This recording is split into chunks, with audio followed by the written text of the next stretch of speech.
Let's turn to Iraq now. And 20 years since the US troops invaded Iraq, and after years of fighting against terrorism and corruption, the country's president says Iraq is now turning a new page. In his first English-speaking television interview since taking office in October, President Abdul Latif Rashid spoke to me about the new period of relative peace and stability that Iraq is enjoying. He says the country is now focused on tackling important issues like climate change, regional security and global investment.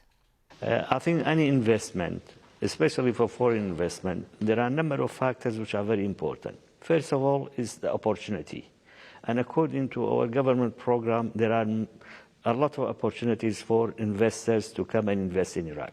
Second, the paramount factor which encouraged investors is safety and security in the country. And I'm glad to report that Iraq is enjoying a period of peace, safety and security for investors. There are other factors which really encourage investors to modify our rules and regulations regard to the procedures of financial transfer and at the same time fiscal policy, and improving certain rules and regulations which are attached to investors and the banking system. And the government is very serious to take actions along all these lines. And I want to report again, the security of Iraq is good, and Iraq has been enjoying a period of safety and security for the last few years. What about corruption? There has been over the many years a worry about the level of corruption in Iraq. In fact, in a recent news article, the director of the Iraq Initiative at London's Chatham House said the system of corruption and political patronage is entrenched and has stifled any reform attempts for the past 20 years. What are you doing to address this? Well, corruption is a disease in any society, and it's a serious disease. We have to fight it, and we have to really put laws and enforce these laws against corruptions. We have taken serious actions. I know there are reports from outside, occasionally they mention corruption in Iraq. Iraq is not the only country which faces corruption. There are corruptions all over the world. But in Iraq, we have taken very serious steps. We haven't announced all the steps which have been taken because we want to act seriously on corruption. And actually, I want to mention that corruption for the last year or two has decreased in Iraq. And there are serious government policy to abandon and to take actions against corruptions in all the departments and all the ministries and all the government activities. Let's talk about foreign policy now, Mr. President, because it's a difficult balancing act, isn't it, for Iraq to maintain meaningful bilateral relations with Iran, which are, of course, important, but also to keep the United States happy by ensuring that Iraq doesn't in any way facilitate, even accidentally, the violation of US sanctions against Iran. How are you currently trying to maintain that balance between the two? Well, I'm glad to say, and I'm very happy to say that our balance of relationship is good with every country. We have very good and strong relationship with the United States, and at the same time, we have very good relationship with Iran, which is our largest neighbor in Iraq, and we have been in good relations with United States right from beginning, right from even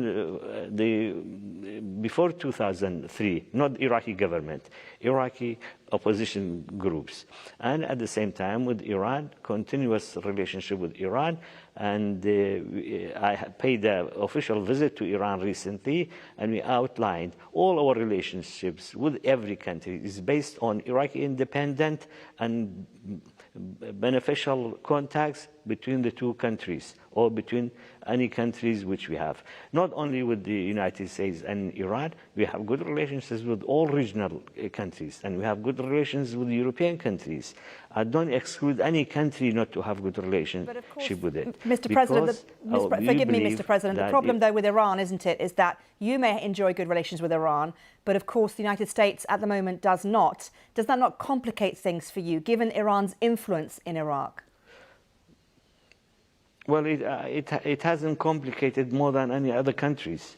We have good relationship with the United States, and we are in touch with the United States, and we are in consultations with the United States on every step. And we are, at the same time, keeping good relationship with Iran, with other countries in the region. Let's talk about Iran and Egypt, because there are reports, aren't there, that Iraq will potentially host meetings between Iranian and Egyptian officials. Is there truth in that? And if there is going to be a détente between the two countries, how is that going to benefit Iraq? We hope to improve relationship with every country in the region. And we have played a part in improving relationship. I think the best example is the relationship between Iran and Saudi Arabia. And at the same time, the relationship between other countries. I think good relationship between our regional countries and even outside regional countries is for everybody's benefit. I think tensions and challenges doesn't lead to a good relationship between the different countries. I think we can solve all our problems through dialogue, through consultations, and through improving relationships. Do you think that was key then? How important was it that Iran and Saudi, started that rapprochement with each other? It's very important. It's not only important for the two countries, it's important for the regional countries, it's important for Iraq, and it's important for the other countries in the region. I think good relationship between our regional countries are the benefit of all the countries.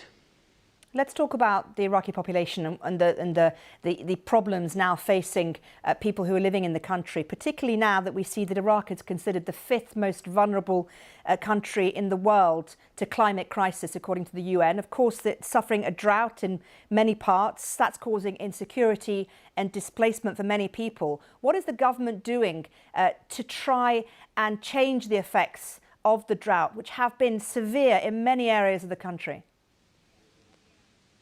I fully agree with you. Drought and climate change is affecting almost every country in the area, and we are having our share of it. And the government is very serious about it. We have taken serious actions regarding improvement of our water system, and at the same time dialogue with our neighboring countries. And furthermore, and the most important factor is to improve our water system in Iraq. I think we are taking very serious actions, but I agree with you. We suffered under the climate change, we suffered under shortage of water, and the basic reason for not tackling these problems was we suffered from the terror attacks and conflicts in Iraq for a long period of time. But the government's program is very clear, and we are taking a serious decisions and serious actions to improve the water system in Iraq and fight the drought and other factors which are related to drought. Let's talk about some other foreign affairs that are happening globally right now. In particular, what's happening in Russia. We saw some huge unrest over the weekend in Russia. What's your reaction to everything that has happened over the weekend in Russia? Yeah. Well, Iraq has suffered a long period of time of conflicts, war, internal war, outside war. So we are anti-war in every part of the world. So our really message and our advice and our recommendation is this war should be stopped and dialogue should start to solve the problem between these two countries, because this war is affecting everybody in the world. It's affecting European countries, it's affecting our countries, and it's affecting probably most of economy in the world. But Iraq is quite different, isn't it, to many countries globally right now, because Iraq is trying to a large extent to strengthen bilateral relations with Russia during a time when it is the aggressor against Ukraine. Well, we are trying to really improve our relationship, Iraqi relations with every country. And we are, as I said, we are friendly with every country in the world, and we are sending that message to every country in the world. That doesn't stop us from saying, recommending our ideas that stop, the war doesn't help anybody, it complicates matter, and this war is going to stop one day in the future. And the sooner it's going to stop, the better for everybody. And that the international community should put pressure on these two countries to stop the war and to stop the conflict and start negotiations. I'm sure even at the end, through negotiation, will both countries achieve their demands or come to some realizations of improving relationship. Mr. President, do you see parallels, like some people have been writing about in recent weeks, between the invasion of Ukraine by Russia and the invasion of Iraq by US-led forces 20 years ago? Oh, I think it's a different circumstances. I think the United States, when they came to Iraq, I don't consider it was an invasion. I think the Iraqi population, with all the nationalities, with all the religious groups, they wanted to get rid of dictatorships, because the dictatorship in Iraq challenged the international community, challenged Iraqi people, challenged regional countries. So the circumstances are entirely different. I think there wasn't, maybe a few individuals who were attached to the Saddam Hussein and the dictatorship. There wasn't any group or any political group or any section of Iraqi society was not against Saddam Hussein and was not asking for help to get rid of Saddam Hussein. It's been just over 20 years since the US-led forces entered Iraq, invaded Iraq. Do you and do the Iraqi people believe that was the right thing to do?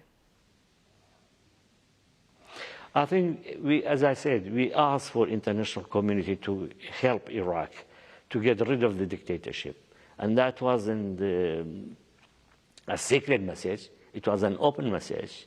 Entire Iraqi oppositions, entire Iraqi populations were seeking international help to get rid of Saddam Hussein. This is one. But during the implementation of this program, obviously there were achievements, and at the same time there were some mistakes made.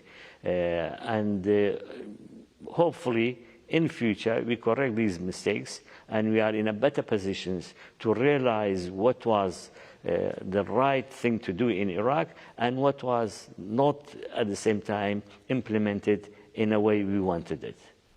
That's the President of Iraq, Abdul Latif Rashid, talking to me. Well, let's discuss this interview now. I'm joined by Randa Slim, a senior fellow at the Middle East Institute. And thank you so much for taking the time to speak to us. And I felt very much, Randa, speaking to the President, that a lot of his answers are very diplomatic in the way that he was talking. You know, he didn't really give a massive amount away on many issues, particularly on the issue of Iran, which has been a thorny one insofar as the US is concerned. I mean, he's the president, and it's more a ceremonial post, and he has to be aware of all the political, political difficulties and challenges that exist for him and for the post of presidency in Iraq. But I agree with you. Iran is a big issue. Iran is strongly present in Iraq, and this is not going to change anytime soon. They have a large border. There are historical, religious, cultural, economic ties between the two countries.